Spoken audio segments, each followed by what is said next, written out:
So guys, it is time to plan for the next season. Plans for the next season? I think you need to make space.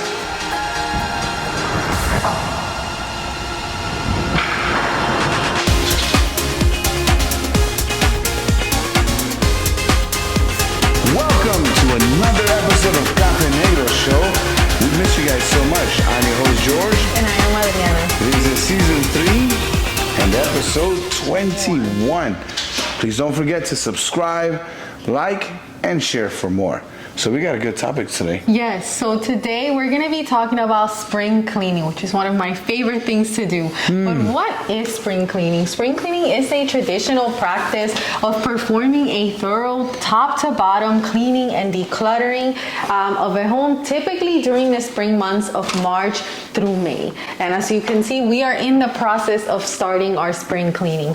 But today we want to invite you into a spiritual renewal. You see, in Ecclesiastes chapter 3 verse 1, it reminds us, to everything there is a season, and spring is a season of new beginnings. So perhaps this is the perfect time to ask yourself one important question. What has been building up in my heart? What an important question. We're so excited to dive into it. So tune in. Don't change the channel. Lock in. We're going to get into it. Thank you again for joining us. See, clutter doesn't often appear overnight. It starts accumulating quietly. And that's what we want to discuss today, because it's not only about this physical clutter that we're seeing all over the place today. In the same way, spiritual clutter can accumulate quietly. Yes, I mean, as you know, I do not like clutter. This right here, it's driving me insane. But it's funny because as much as I try to declutter the house, I never actually, as we were brainstorming this episode, I never actually thought about spiritual clutter and how when you do that, you are not making room for God to work in your life. And what does spiritual clutter look like? So something like unforgiveness, we never fully release. And I know that everybody has been through that, because somebody's done something wrong to you. And sometimes just to get over the conversation or over the situation, we're like, I forgive you. But have you really? Or are you holding on to that unforgiveness? Have you fully released? Another one can be bitterness. We justified. Yes. You know, they did me wrong, so it's okay. You know, I feel this way and it's justified. But is it really? Is it causing you to hold on to things that are just taking space in your heart? Yes, you have to be honest with yourself. I mean, I think we've all been in a moment through a time that we have trouble forgiving somebody because, like you said, we feel like they just did us so wrong and they're wrong and we are right. But the Bible calls us to forgive. And I can attest that when you don't do that, that eats you up inside. The enemy will use that to take you away from God. But I'm here to tell you that once you allow God to release that, you're going to feel such relief. And just peace in your heart, because you were able to release that bitterness. You're able to forgive that person that did you so wrong. And God, that's what God calls us to do. And that's just one of these spiritual items that can clutter up your heart. Another one is being way too busy that you have crowded out prayer. You know, apart from the forgiveness and the emotional, feelings that we have to get over, we are also busy in our daily lives. You know, we have children, we have jobs, we have bills, we have responsibilities here and there. But are we too busy to the point where we have crowded out prayer? I wanted to talk about one of my favorite characters on the Bible, and that is King David. Man, I love this guy. He understood what we're talking about, because in Psalms 51:10, he says, "Create in me a clean heart, O God, and renew a right spirit within me." Notice he didn't say, organize my heart. Yeah. So he didn't say, take all this clutter and then start folding it. Folding it pretty. You know, he's like, well, here's my forgiveness. I'm holding on to it. You know, Lord, I'm just organizing all this. No. He said, create in me a clean heart. What is cleaner than just folding, all these items and try to make it look organized? No. Clean my heart. What does that look like? This. Holding on to bitterness. Clean my heart. Holding on to these things that I said I forgave, but I haven't forgiven really. Forgive. I'm too busy to sit down with my wife and pray because, we got to work extra hour. The bills are coming. Clean that. Make space. Let's clean the house. Yes. And this brings us to our next topic, which is laying aside the weight. And we are going to bring in a biblical verse, which is in Hebrews chapter 12, verse 1. And it says, lay aside every weight and sin which clings so closely, and let us run with endurance the race that is set before us. I want to tell you today that God has already given you what you need, but to recognize it, you need to make room. We need to make room. That is the only way. So I ask you today, what is weighing you down? Is it maybe old regrets, past failures, a bad relationship? What is weighing you down? Because it's time to stop replaying the past. It's time to let it go, to clear it, because that is the only way that we're going to achieve spiritual renewal. So it's not just, so it's not just sin.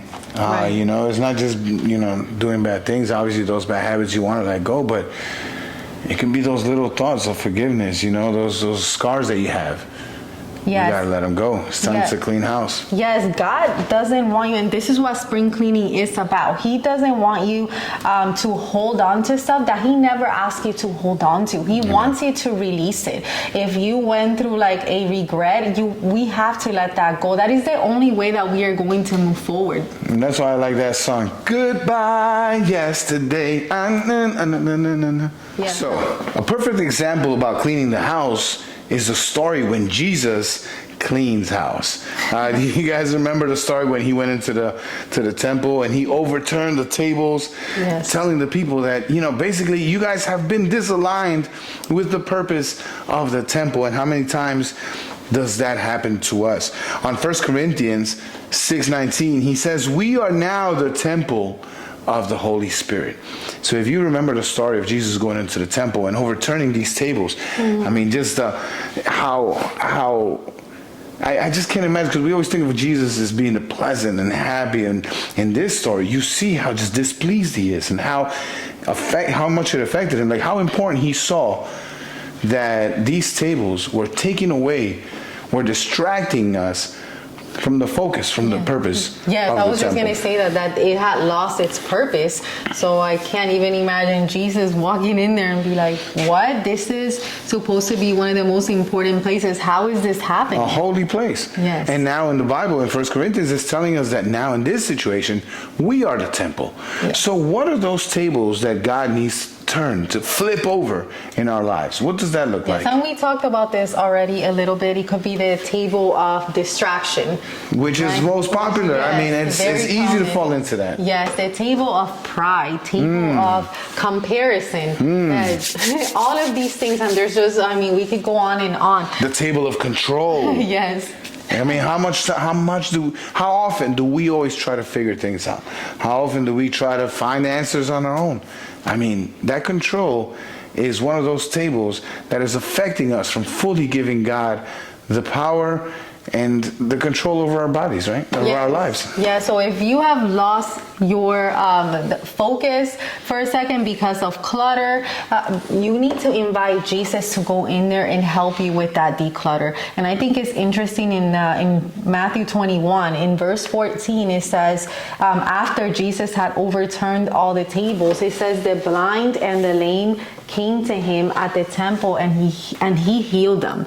So in order for them to be healed, that decluttering, that overturning of the tables, that needed to happen.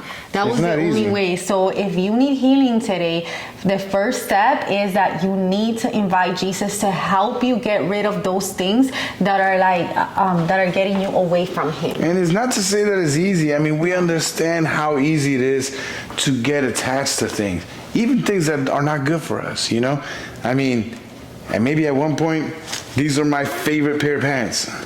No. They don't fit anymore. They're just taking space. And so we need to declutter.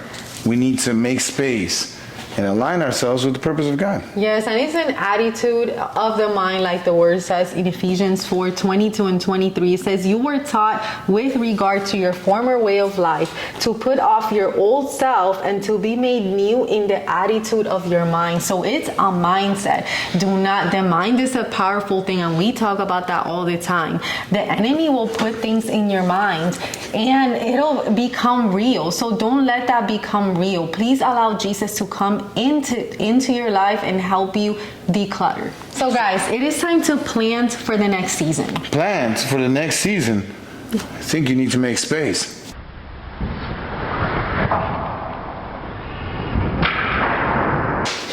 Because spring is not only about removing weeds, it's also about planting seeds. Amen. For the season. And in Galatians chapter 6, verse 7, we are reminded that we reap what we sow. So once you clear the clutter, as we just did, free up the space, yes. What will you plant? Will you spend more time in prayer, talking to God? Will you have a renewed commitment to the church? Will you express gratitude instead of complaining? And will you decide to trust God instead of experiencing anxiety? I mean, I don't know why these are here, but... Oh no, we can't get rid of those. These are Olipops. Where do these come from? The fridge. Have you guys tried these? But yes. And it is time, guys, to step into what God has already placed inside of you. So it's time to make room. I'm ready for it. Come on, guys. Let's declutter. Get rid of all the stuff that's taking space. It's not necessary. I don't know about you, but even just physically coming home to a cluttered house does not feel comfortable. Imagine spiritually. Oh, my goodness. And I thank you, baby, for that, because how amazing it is that when you come after a long day, no matter what you've been through, how hard a day has been at work, when you come home, you open the door and it's just a clean, uncluttered home. You smell whatever air freshener you have going on for the season. And since now we're getting into spring season, it's going to be like little fresh flowers and fruits. And yes, if that brings a feeling of satisfaction, of peace and joy, imagine what it can do when you declutter your heart. Yes, as you fold clothes, sweep floors, organize shelves this spring, let it be symbolic. Ask God, search me, cleanse me, renew me, and grow me. Because like we said, spring cleaning isn't just about dust, it's about renewal. It's about surrendering, and it's about making room for a new life.